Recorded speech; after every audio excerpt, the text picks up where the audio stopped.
It's time to begin on an auspicious note. May I invite the esteemed guests on the dais, Mr. Anil Sachdeva, Viji, our President for traditional lamp lighting, marking the inaugural of the event. Would you like to join us? And volunteers, could you help? Yeah. Yeah.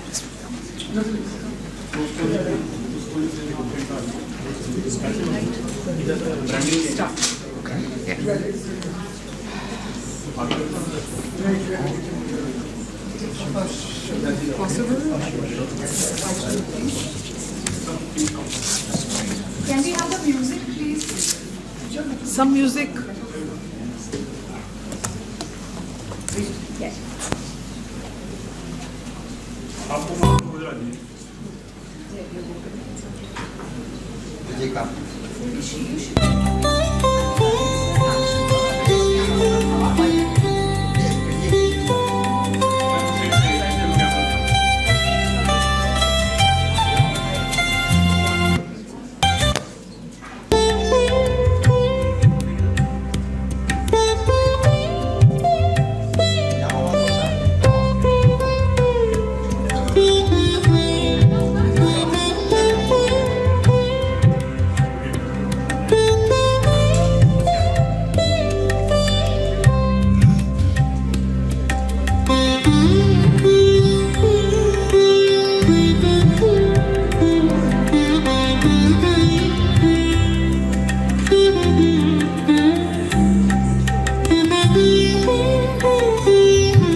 The camera, please.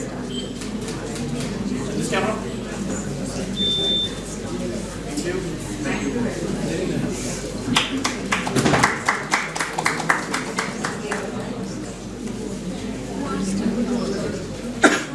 We have another Viji who also a coach. Viji, this one has. She is Viji and Sham, her husband, both work with us. They are in Coimbatore. She did a lot of coaching work for us.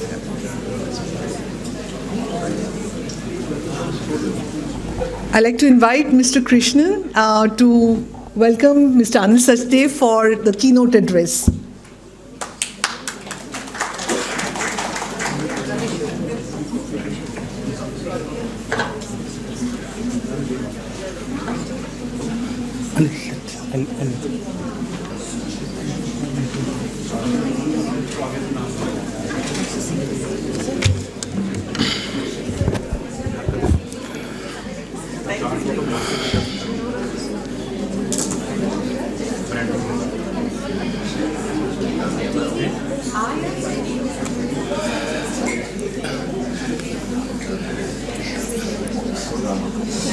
So may I have your attention, please?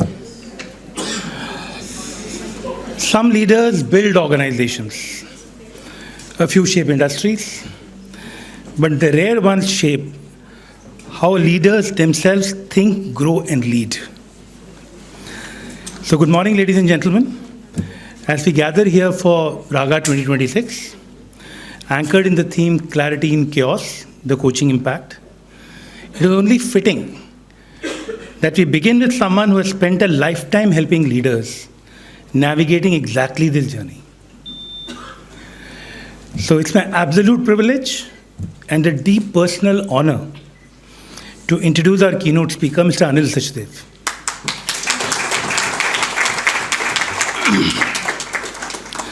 My association with Anil goes back almost 4 decades.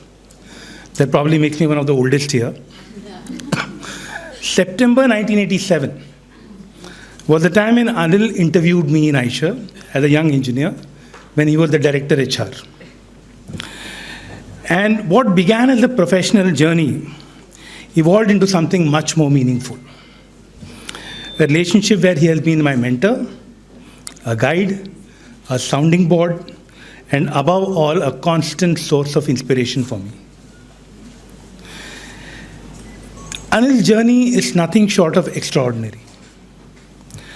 From his early days at Tata Motors, to shaping culture and leadership in Aisha, to founding institutions that have left a lasting imprint on leadership development in India, his work has consistently been guided by purpose.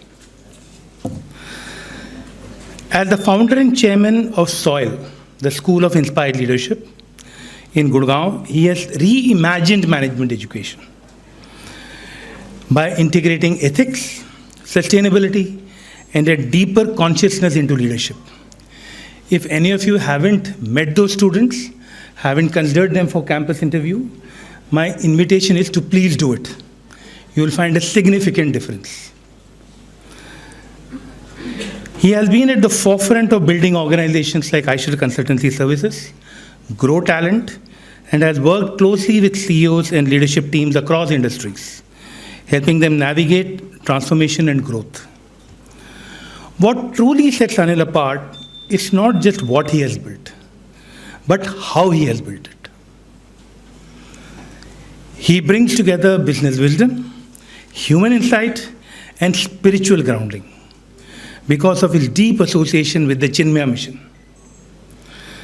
A rare combination that enables leaders to move from confusion to clarity and from complexity to coherence. A trusted executive coach to hundreds of CEOs, a thought leader frequently featured in leading publications, and a lifelong student of purpose-driven leadership. Anil embodies the very essence of what coaching can achieve. His wisdom and insight has been sought by eminent global educational institutions like CDEP in INSEAD Fontainebleau, France, and Shinseiken University in Tokyo, Japan. And most importantly, he reminds us that leadership is not just about outcomes. It is about awakening human potential within ourselves and in others. So, ladies and gentlemen, please put your hand together for welcoming Mr. Anil Sachdeva.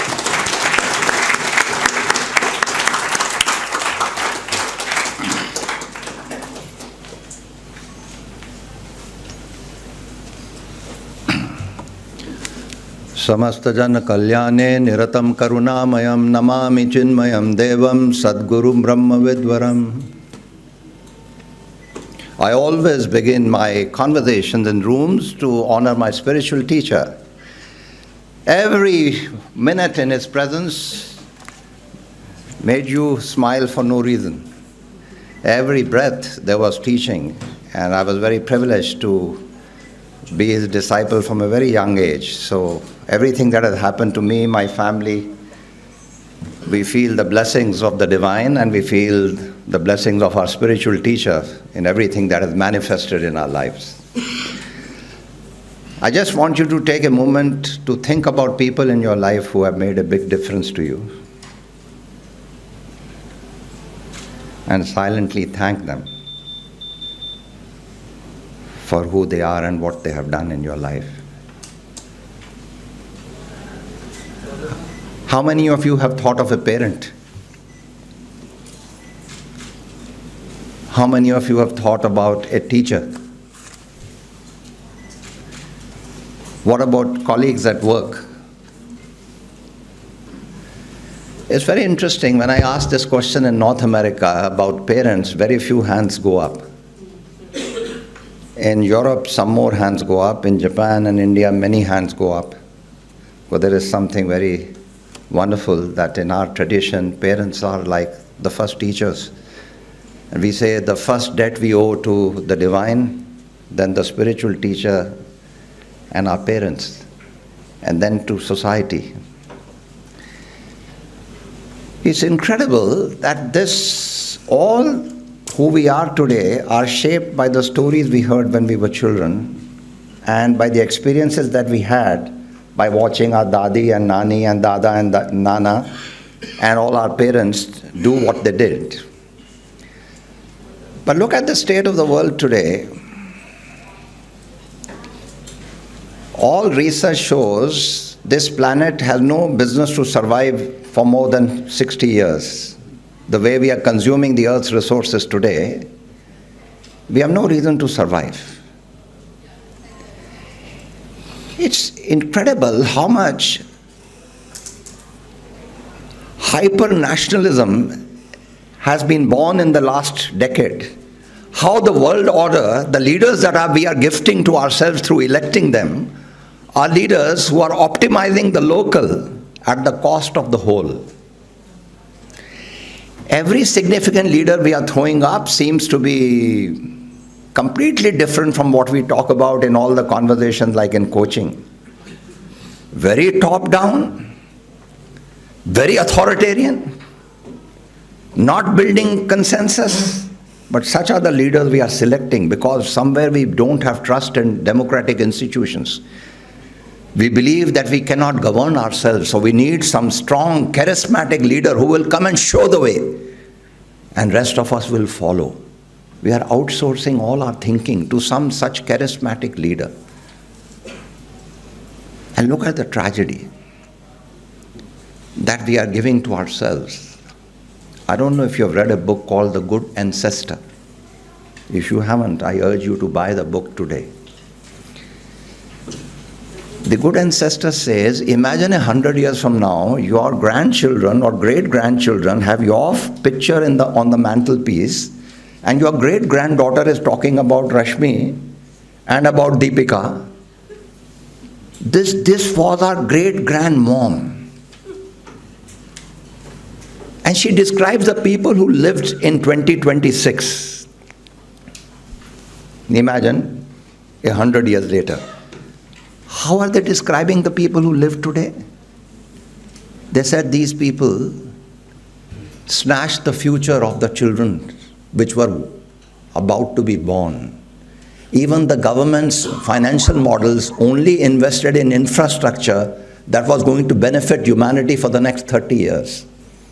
Nobody thought about children who will be born 100 years from now.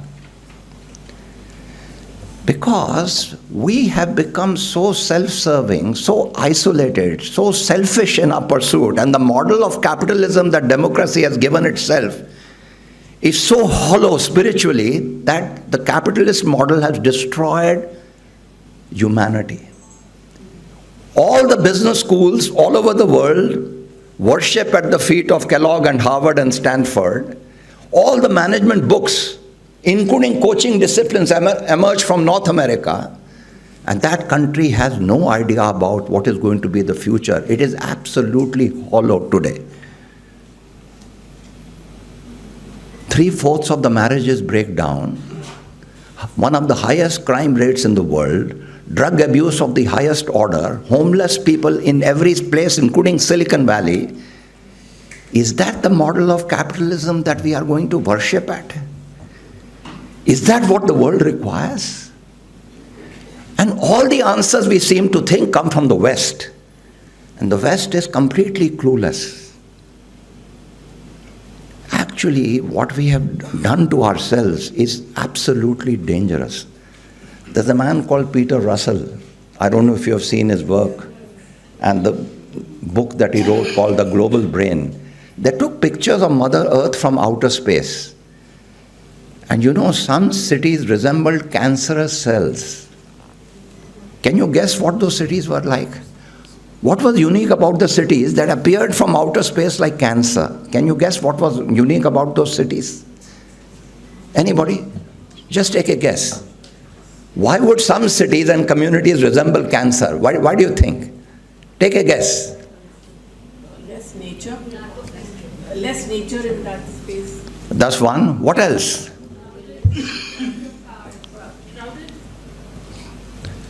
These were the cities with the highest crime rates, crime against women, extreme exploitation, dangerous levels of lowering of standards and ethics, and people becoming very, very selfish. Just like in one society, one human being who's selfish but has got brains and wants to be greedy can destroy the entire system. Just like in the human body, one cell turns selfish, it gets cancer. The root cause of our problem is that we feel we are not interconnected. We feel as if we can just keep doing what we want to do and it has no impact on others. And the model of leadership that we talk about is all about shareholder value. 99% of the companies are focusing on, no matter the customary 2% on CSR, but everybody is talking about, so you ask a person, what is your role? I am answerable to my team. And who is your team leader answerable to? To the CEO. Who is the CEO answerable to? To the board. Who is the board answerable to? Shareholder. Just because some people have capital, do they become the biggest stakeholders of an organization? The very purpose of business is to serve society. You tap human potential to serve society. That's what an organization is for. There are some needs of society. There is human potential which wants to express itself. An organization is created to be the bridge between the two. How come the people who put the money become the most important and everybody must serve them? Why does the word CEO begins with O, then C, then E? First the owner, then the customer, last the employees. And then you ask about ecology or Mother Earth.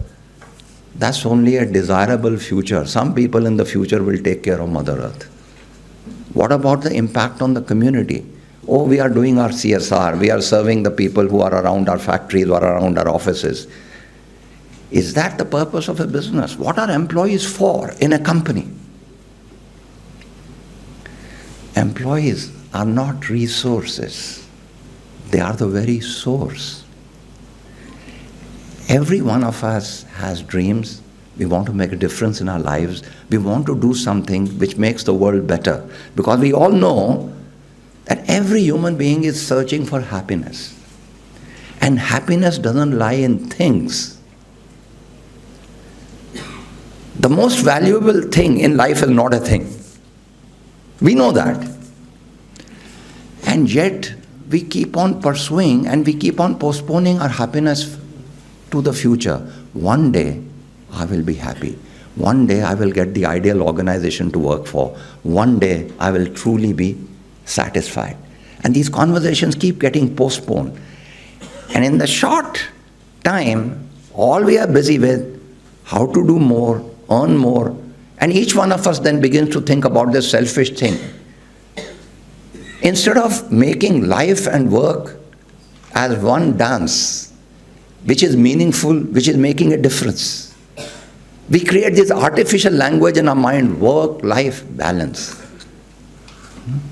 What is work-life balance?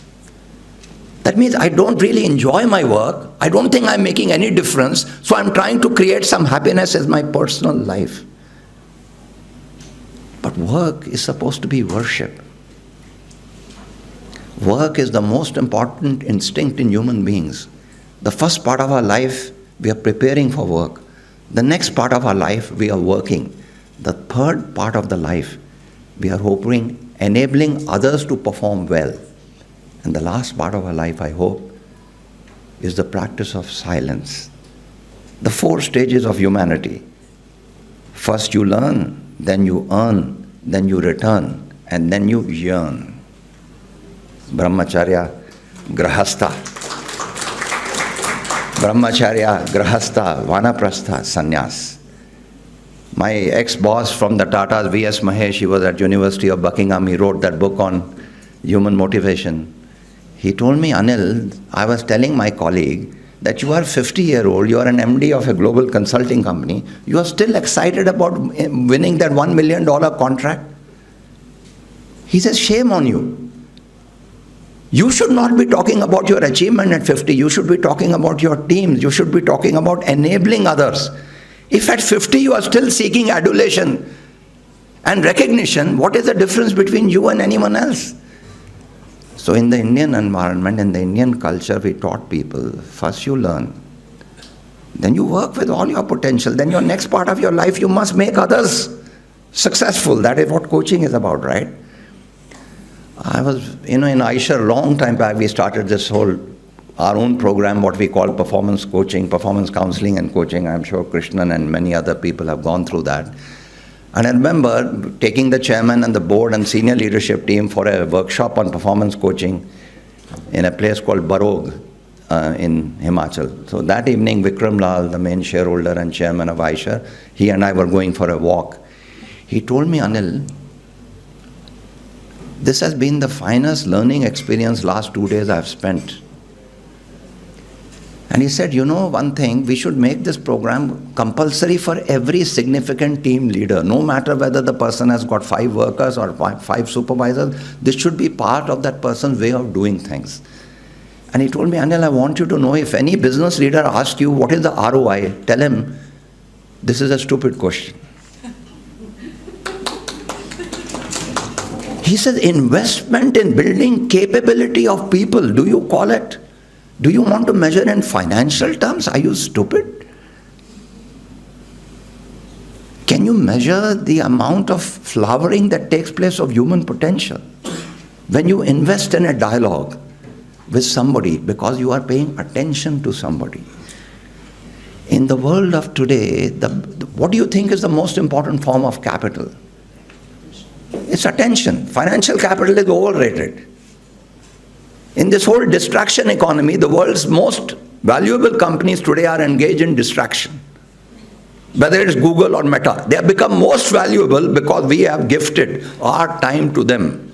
So when the Netflix CEO says our competitor is not somebody else but sleep, when the Netflix CEO says my competitor is sleep, what are we talking about? We are talking about distracting people with our product and services or our device. I congratulate you that you have still not looked at your phone.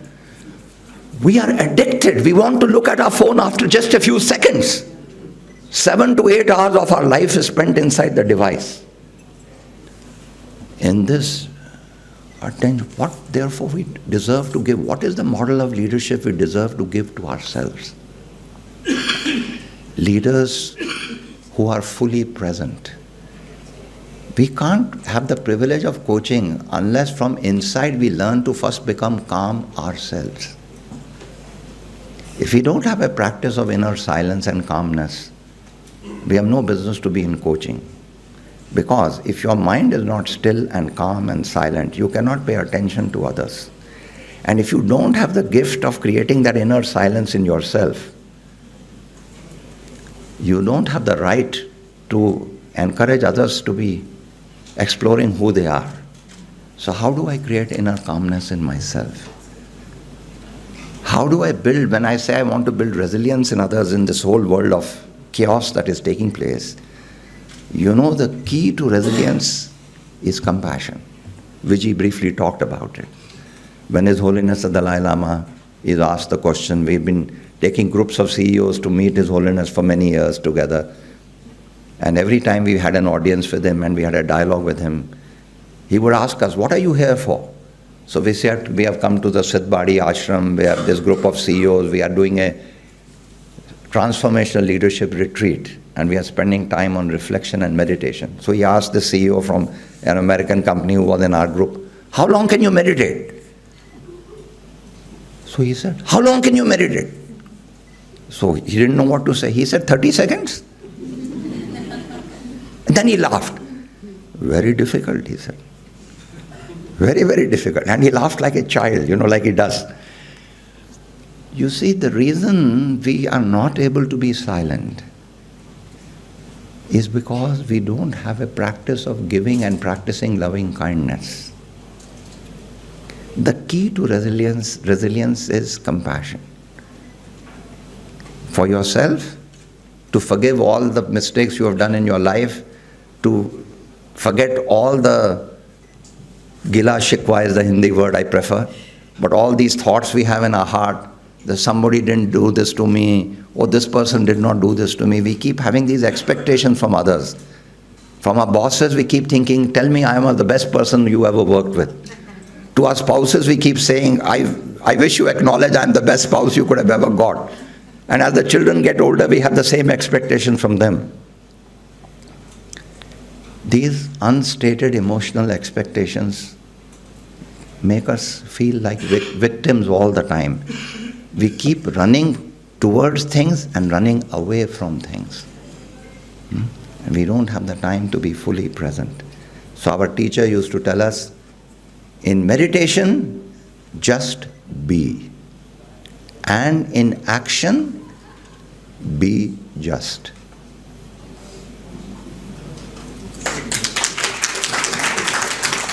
Be just and just be.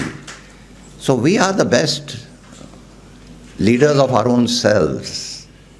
We know what is causing our mind to be troubled. We know why. Our teacher also said, sin is never in action, it is always in reaction.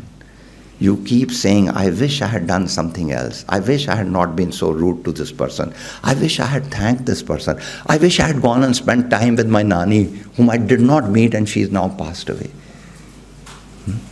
So we keep living with this feeling of regret. But the moment we forgive ourselves and just be, and then we have engage in kindness. When you thank people, not because they want you to thank him, when you thank the watchman, when you thank the person who cleans the street, this person doesn't even expect you to thank. But it creates an inner space for yourself for inner unfoldment. That unfoldment that takes place inside you. And that makes you then ask others questions in which they can explore themselves. The number one reason why people don't raise their game and perform high, not because they don't have the answers, they are too scared inside. Where does that fear come from? Do you know, as children, all of us are highly creative, you know that? But by the time we are 15, only 2% are creative. Why? Because we have created so many fears. Fear of criticism. सबसे बड़ा रोग. And the worst thing is we compare kids with each other. अरे वो देखो पड़ोसी की daughter वो कितनी होशियार है. And you keep telling your children, why can't you be? You put them into extra coaching, you put pressure on your kids, rather than recognizing their uniqueness. We want them to become one kind of people that we want. See, God has given everybody some unique talent. We call that swabhav. Every human being has some talent. And everybody has come for a specific purpose. The whole meaning of education is helping people to understand who they are. That's the whole meaning. That's the whole power of coaching. To make people appreciate what's their uniqueness. And to make them appreciate what is the work they have come here to do. Everyone has come here to do some work, and the day we realize what our true work is, what our real gifts are, that day there is a spiritual birth. Before that, there is only biological birth. Before that. And see, why do people not perform at their best? Let's ask that question. Because they are not understanding, why am I doing this? They are not able to get the real meaning. So they keep doing something to put bread on the table. And then they keep seeking. There are a lot of people, I used to go to these professional forums, and the same people would turn up in many professional forums. And I asked them, they said, हमारे company में तो कोई हमारी बात सुनता नहीं है. So I'm speaking in Hindi just to say that people are seeking this kind of recognition outside because they're not finding meaning. But the moment your performance dialogue was to become not a KRA dialogue, but dialogue to ask, what truly matters to you at this stage of your life? Who are the people in your life that truly matter to you? What are their needs you are inspired to serve? How building a great organization makes sense. When we were doing work with Unilevers, and Leena Nair was our project manager those days, and Vindi Banga used to be chairman, we were building coaches amongst all the top 100 leaders of Unilevers.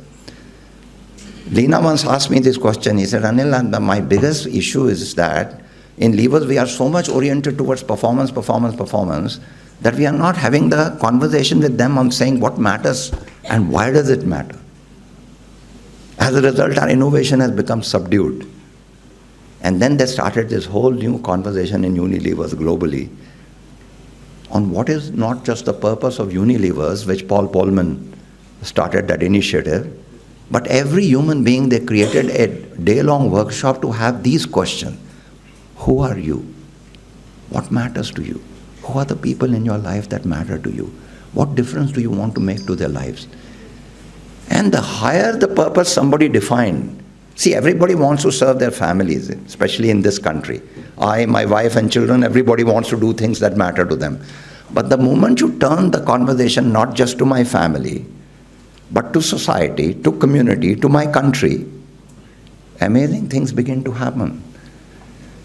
People have the power to become extraordinary leaders, not because of something special. It's because if they find a sense of purpose in their life and they truly start becoming the best followers of that purpose. My teacher said the world's best leaders are the world's best followers. And he would say to me, define something to make the world better, whatever it may be. To my daughter who was wanting to take care of all the strays in the neighborhood, to somebody who wanted to create a music school for the underprivileged, to somebody who wanted his company to become the best in class. That's also a purpose. When you are trying to do something to make a difference to other people's lives, then beautiful things begin to unfold themselves. I'll never forget, we've been involved with the Tata Group to do succession planning for their CEO level. So with Tata Steel, we helped them to select 3 of their MDs, Muthuraman and Nerurkar and then Narendran. So when we used to assess these top 100 leaders, we used to put them through what is called the talent appreciation process. So I remember when Mr. Muthuraman was to step down, I wanted to spend time with him. So he told me, Anil, travel with me in the flight, the Tata Airlines. So he had this plane, so I and Muthuraman and just the air hostess. And I asked him this question, Mr. Muthuraman, what is the one thing you will look for in your successor? So he closed his eyes. And I thought he's had a drink, maybe he's very tired and maybe he's taking a nap. But actually he was reflecting. After a few minutes, he opened his eyes, picked up his satellite phone and called Jamshedpur and said, tell me that Sanskrit shloka that is lying on my table which I have given to every single manager of Tata Steel. It is from the Patanjali Yoga Sutras.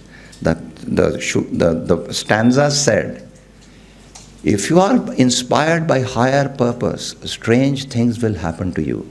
You will discover talent in yourself which you did not even know that it existed. And you will become a leader far greater than what you thought you were capable of. So the first thing we wrote in the board to the so-called competency model, inspired by higher purpose.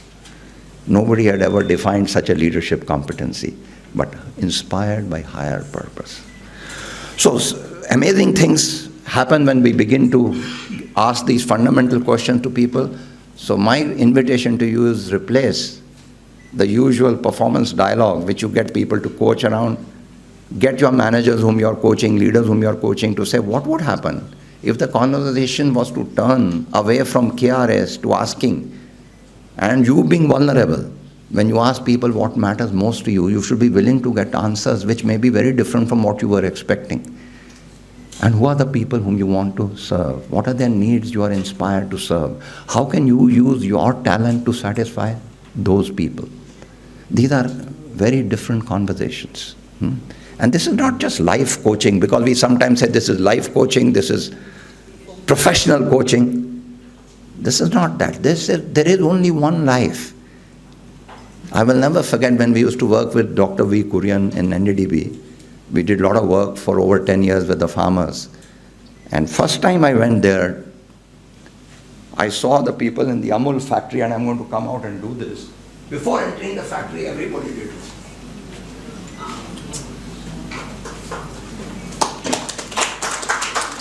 Can you imagine 9 million farmers? The world's largest cooperative society. The Unilever chairman asked me, how is it that Amul beats us hollow in the ice cream business and they pay their employees 1/3 of our salaries? I said, they think this is their own organization. They think this is my company.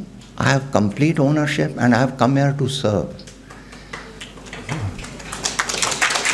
See, when a vocation becomes inspired, it becomes invocation. Work becomes worship. In the words of Khalil Gibran, work is love made visible. Work is love made visible. And in coaching, you will recognize that when we are trying to give them clarity in the chaos, the more the chaos, the more the need for anchoring. Change is always with reference to something which is changeless. And that changeless is what you deeply care for, when you deeply value. And this inner strength comes from there. When we say character comes from your sanskars, they come from your values. And that is what you deeply think. So when you have this deep value to want to make a difference, work becomes worship. Your colleagues at work become part of a community. You are doing something meaningful. When we were working with Mahindras on the RISE initiative and helping the leadership team in Mahindras to express itself, the biggest thing is how will we collectively rise by serving. These are some of the ideas we try to introduce in our school. But I'm saying, in my own school, it's not as if everything is perfect. When I did recently an employee survey, I discovered the employees are feeling a lot more concerned. They said to me, we want more flexibility. Now we have students who want to come every day to physical attendance. Faculty want to say, we want to have more flexibility. The students want to be there fully. You understand this contradiction? How do we co-create? And people have come from all kinds of places in the soil. The faculty have come from all kinds of other schools. And the president is my son, who's taken over as president after 8-9 years of working. He is a very different person from who I am. Right? Now, it's a very interesting challenge in life. And yet I tell my colleagues, unless we have a sight of the higher purpose that we are committed to, rest everything is work in progress. We may never reach there. But we know what we are seeking in our life. Our spiritual teacher said to us, the goal in life is never to reach the goal. It is to strive for the goal.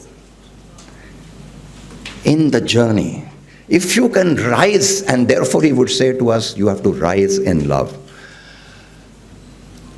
I have a few more minutes. Okay. I want to therefore turn back your attention to say, if in this whole dimension of work becoming worship and people discovering who they truly are and creating a community at work which really makes these things happen, then the last thing I want to talk about, and I'll leave just a few minutes for you to respond or ask questions to me if you would like to. I want to take you back to the 26/11 of 2008, when the cricket match had just got over and the news came that terrorists had entered Mumbai. And the news came they are inside the Taj. And we were working with the Taj board that time to do succession planning. So I called Raymond Bixen, the MD, and he said, Anil, pray for us. And then I called Karambir Kang, who was the general manager, and he said the same thing. And then I found Unilever's leadership team is inside. So I started exchanging notes with Leena Nair and Nitin Paranspe and others, and they all said, please pray for us, Anil. So all night I was sending messages to all my friends all over the world, let's pray for Mumbai. But first flight in the morning, I went to Mumbai. And I was in the President Hotel. with the group of leaders from Taj who were not inside the hotel but outside. H.N. Srinivas, the HR leader, and many other people, we were together. Then I called Anjali Raina, my friend from Harvard. She was staying in Colaba, so she came and she became part of the group. That's how she wrote later the case study on the Taj. Something very interesting happened that day. You see, when I was with them people, the news came, Karambir's wife and children have been killed. Karambir's father is a retired general who lives in Chandigarh. My sister's husband is a retired brigadier from the armed forces. He lives in Chandigarh. So I was asked to break the news through my sister and brother-in-law, who would go meet General Kang and break the news before television announced that. In any case, that evening, I and my friend Shailendraji went to meet Karambir and his parents in the guest house of Taj, Wellington Mews. So I sat down. What to tell somebody who's just lost his wife and children? So I just gave him a hug and sat down. And there was complete silence. Then Mrs. Kang spoke. She said, Anilji, may I share something with you? I said, yes, ma'am. She said, you know, when the terrorists were in the lobby, Karambir hid behind a pillar and he was calling me and talking to me in whispers, saying, Ma, a part of me wants to run to the old wing because my wife and children are there. But the other part says, how can I leave my colleagues? They are my troops. I am the son of a soldier. How can I leave them? I hope Ma, Vaheguruji will give me this, will forgive me. Vaheguruji, the God will forgive me for making this choice of choosing my people rather than my own family. And that night when I went back to the President Hotel, to my room, I was lying down in bed. Just before that, I met some guests who were being rescued from the Taj, brought to President. And they told us a story about Thomas Verghese. They said Thomas Verghese and his colleagues formed a human chain around all the guests. They helped every guest to escape. And when the last person to escape was Thomas Verghese, when he was trying to escape, he was shot dead. So next day, Mr. Tata and Mr. Krishna Kumar, the vice chairman, met Mrs. Verghese and said, Mrs. Verghese, we did not know that Thomas was such a courageous person. She said, sir, even I didn't know he was courageous. All I know is that he loved the Taj and he loved the people there. Then I understood before I went to bed why my spiritual teacher said, when you are working for something extraordinary, when your life is full of looking forward to work every day, you rise in love. You don't fall in love. He said, you rise in love. He said, so the whole conversation for a coach to bring clarity is to help people to return home to who they really are. Not to get distracted by all kinds of confusions, but to come back to who they really are, what they truly value, what they deeply love, and express the highest in themselves, and not be embarrassed by the goodness in their heart. If a CEO is thinking like Mother Teresa, congratulations. He's on the right track. Let him not be embarrassed by the goodness of her dreams. A coach must not tell the person, let's be more practical. Let's not start this HR conversation of HR business partner. That means HR has become more bottom line oriented and forgotten its main role, which is of human potential. And I think the whole expression is one on how do we create that. So that's what I wanted to say to you. Thank you very much for co-creating this learning experience with me. Thank you very much for doing that.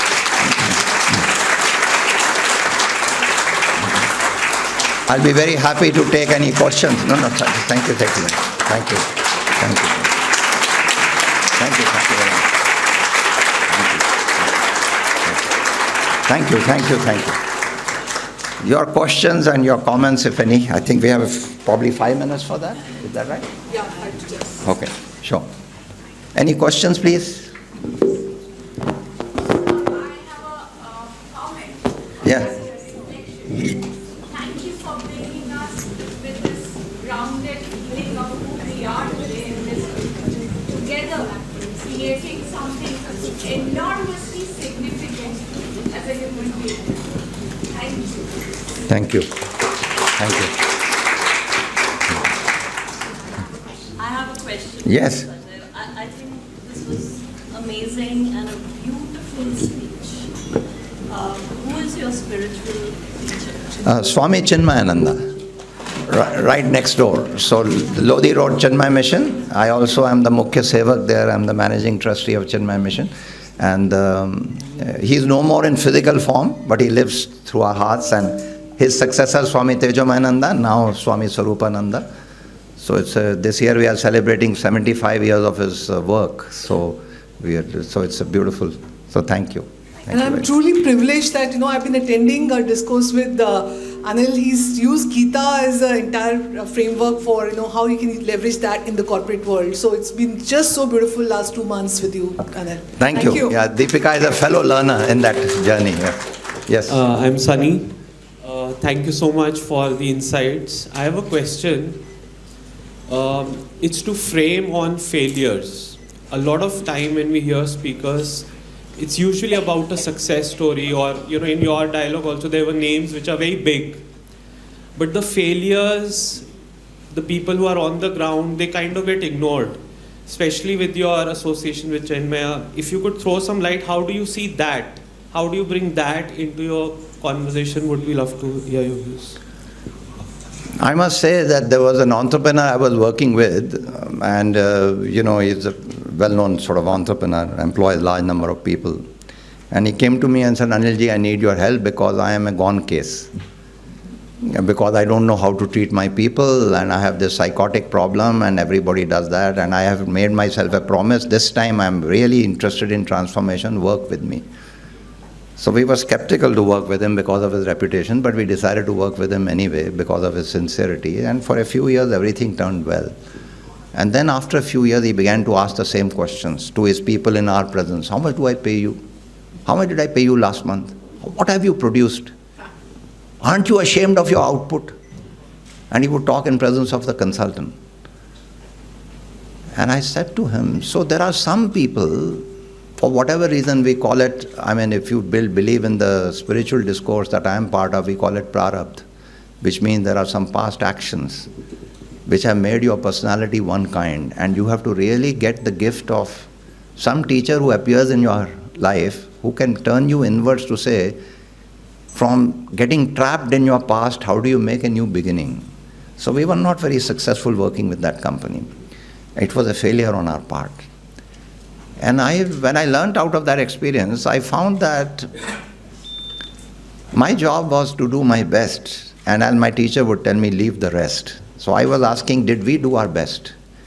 See, that's the only thing that matters. In every role that we have a concept of what is the right thing to do. We call it swadharma. Am I honoring my gift? Am I doing what is considered fair to all in that role? Am I doing what was possible? If yes, then irrespective of the results, that's all I could do. But if I, in my own feeling, when I do introspection, I feel I did not put the right effort, I did not do enough, then there is an opportunity to learn. So to all the coaches, I am sure you are aware of that, I want to say to you, and when you coach people, tell people never to give feedback on ability, no matter how many psychometrics you use. Always have conversations about effort. When I was a young 27-year-old, I was made in charge of the plant at Faridabad of Aisha. All of a sudden, I had 1,000 people reporting to me. And my production manager, when I was having my performance dialogue, those days we were all, critical incident method, give feedback, back it up with examples. Person told me, Anilji, aapne to kamal kar diya. I'm speaking in Hindi, sorry. Mudgal Saab was his name, Mr. Mudgal, we used to call him Mudgal Saab. Mudgal Saab ne kaha, sir, एक काने को काना बोलना, इसमें किस बात की बहादुरी है? To call a one-eyed man, you have convinced me that I don't have this ability, that I don't plan well. What do I do about it? Nobody has invested time with me to say, what could I do differently? Nobody has made me aware of what kind of efforts I needed to do by asking me helpful questions, not by giving me advice. So all the conversation is about effort, not ability. And remember, we all know that every performance gap is equal to learning agenda. So how do you finish every conversation of coaching with saying, what's the learning agenda? Not just a typical grow model, but going beyond that to say, what am I committing to learning?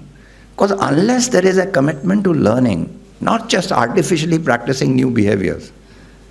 Well, the spouse of one of the CEOs I was coaching told me, Anil, I don't know what you have done. These days, even after I finish speaking, he keeps nodding. Well, he's practicing some kind of body language of listening, right?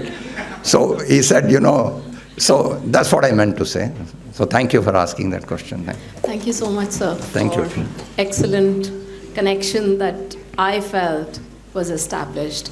My question to you is, what was the kind of transformational point that, I'm sure you weren't born like this, I don't know, maybe you were, but was there a turning point, a trigger, a catalyst? Yes. That helped you move in this direction of being, working Yes. inspired for a higher purpose? Yes. When I was a little child, we lost a war to China. We lived in Delhi.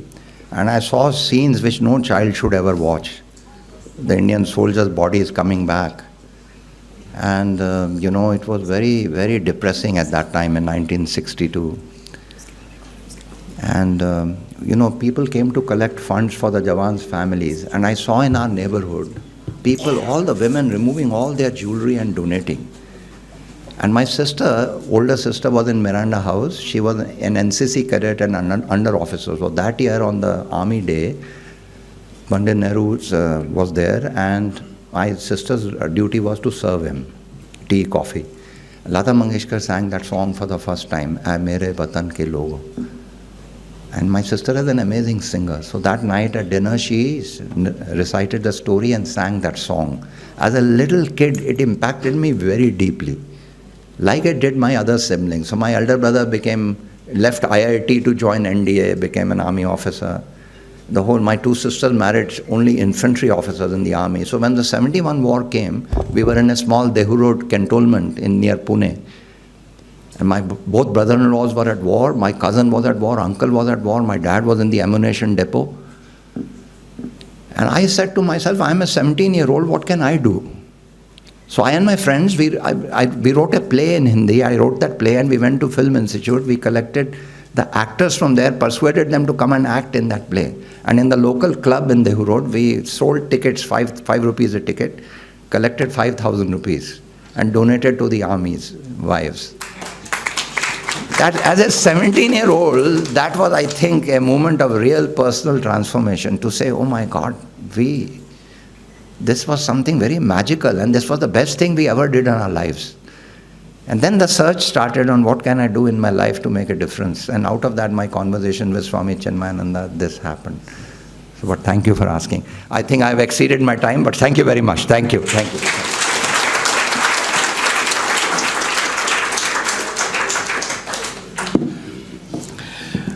Well, Deepika has told me to keep it brief, but I think I'll not do justice to this session if I don't capture a few things which stayed. I think it's a very profound question you asked. What kind of ancestor do you want to become? The apathy towards environment, society, and governance. I think we all need to reflect very deeply. I think you defined a GPS for life. Learn, earn, return, and yearn. I think it's profound. Okay. Learn, earn, return, and yearn. Okay. Another very profound thing I picked up. If you want to be a good coach, you have to have inner silence and calm. If you don't have inner silence and calm, you can't be a good coach. And silence and calm comes from giving, loving, and kindness. Having expectations gives us a victim mindset. We all live our lives having expectations, so manage your expectations. Be just and just be.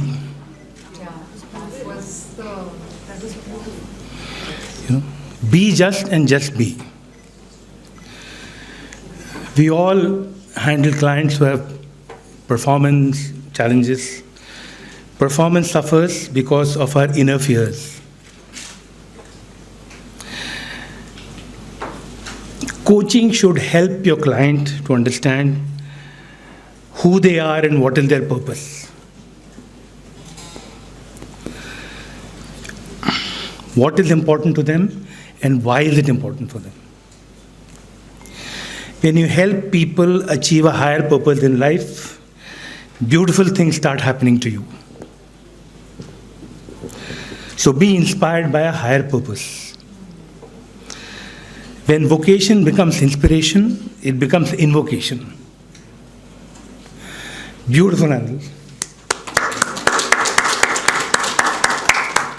So, thank you so much. We'll have a small token of our appreciation for you. And it is a very emotional moment for the mentor and the mentee, both of them. Yes, it's very important.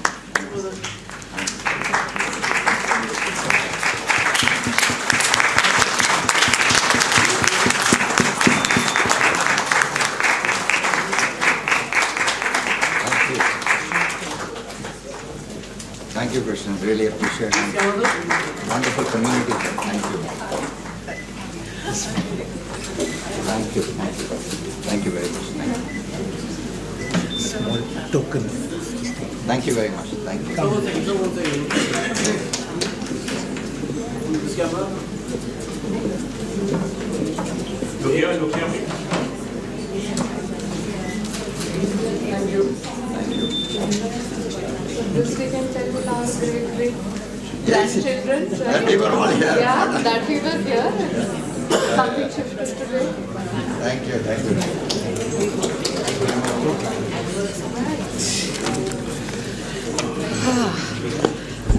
I know, after this deep session, we all want a little bit of a, what do I say?